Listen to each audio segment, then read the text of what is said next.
मोदी ने हमारे लिए किया ही क्या है, मोदी ने हमें किस जंग से बचाया है, मोदी ने हमें किस बीमारी से बचाया है, मोदी तो ऐसा है, मोदी वैसा है, मोदी हमारे लिए करता क्या है जी। कुछ इस प्रकार की बातें ही सामने आती हैं। और कुछ समय पहले तक ये सब चल रहा था, जब तक पहलगाम हमला नहीं हुआ था, जब तक पाकिस्तान और हिंदुस्तान में जंग नहीं छिड़ी थी। नमस्कार, मैं नैन्सी और आप देख रहे हैं राही न्यूज। जी हाँ, बिल्कुल आपने सही सुना। पाकिस्तान और पहलगाम जब तक हमला नहीं हुआ था तब तक सारी जनता मोदी से परे थी, मोदी के कोई भी साथ नहीं था। यहाँ तक कि विपक्षी पार्टी अलग अलग से निकल कर आ रही थी। लेकिन अब जब पाकिस्तान और हिंदुस्तान में जंग छिड़ गई है तो सपा पार्टी और कांग्रेस पार्टी, यहाँ तक कि सारी जनता, आम जनता जितनी भी है जो अब तक मोदी गालियां दे रही थी, वो आज मोदी सरकार के साथ है। और यहाँ तक कि अपने टेलीग्राम पे, अपने इंस्टाग्राम पे, अपने जितने भी प्लेटफॉर्म्स हैं सभी पे पोस्ट डाल रहे हैं कि हम भारत सरकार के साथ हैं। भारत सरकार का कहना यह है कि अगर दुख की घड़ी में हम सब साथ हो सकते हैं, सुख की घड़ी में साथ क्यों नहीं हो सकते? सुख की घड़ी में हम सब क्यों अलग हो जाते हैं, ऐसा भारत सरकार का कहना है। अब तक जब अखिलेश यादव ये बोलते थे कि मोदी सरकार क्या है, मोदी सरकार तो कुछ भी नहीं है, और आज अखिलेश यादव क्या कहते हैं कि हम भारत सरकार के साथ हैं। और भारत सरकार कौन है? मोदी की सरकार। अब तक जो राहुल गांधी मोदी सरकार के बिल्कुल विपक्ष में खड़े थे, आज वो भी यही बात बोल रहे हैं कि हम भारत सरकार के साथ हैं, हम मोदी सरकार के साथ हैं, जैसा मोदी सरकार कहेगी हम वैसा करने के लिए बिल्कुल तैयार हैं। यहाँ तक कि जितने भी मीडिया वाले थे, जितने भी व्लॉगर्स थे, वो सब एक ही बात बोल रहे थे कि मोदी तो कुछ भी नहीं है, मोदी कुछ कर ही नहीं सकता।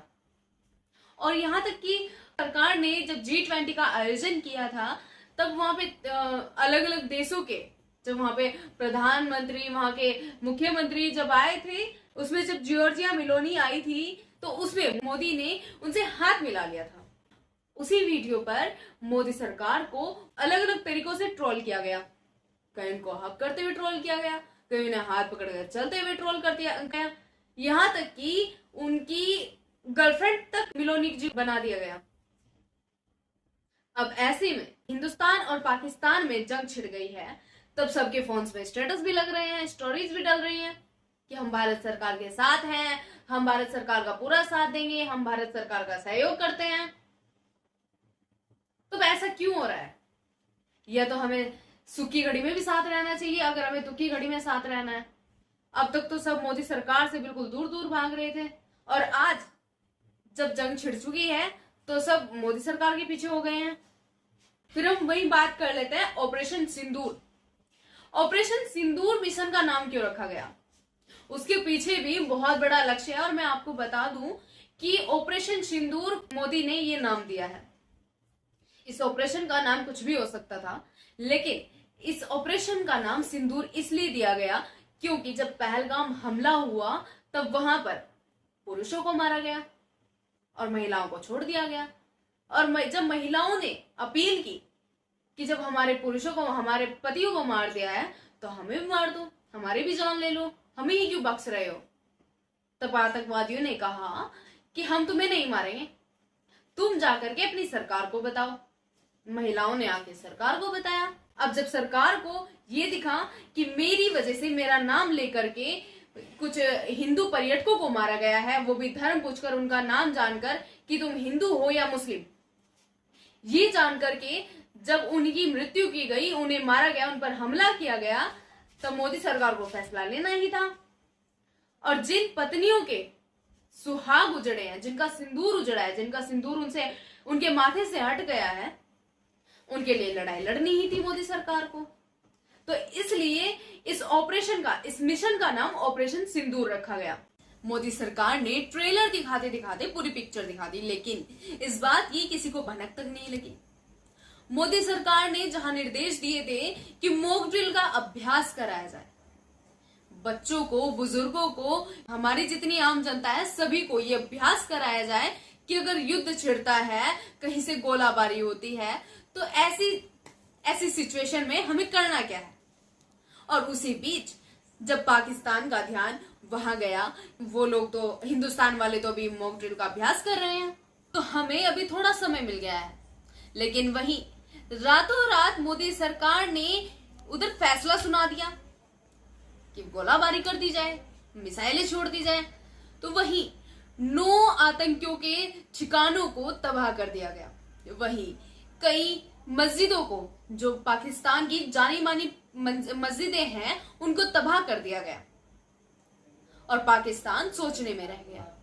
वहीं फिर अगली रात मतलब 8 मई को जब पाकिस्तान को लगा कि आज हिंदुस्तान के हमला करने से पहले हम हमला कर देते हैं, तो पाकिस्तानियों ने जब हमला करने की शुरुआत करी, वहीं हिंदुस्तानियों ने गोलाबारी पे गोलाबारी, वहीं पाकिस्तानियों की 50 मिसाइलों को आसमान में ही दुरुस्त कर दिया गया और उनका कुछ अता पता नहीं लग पाया।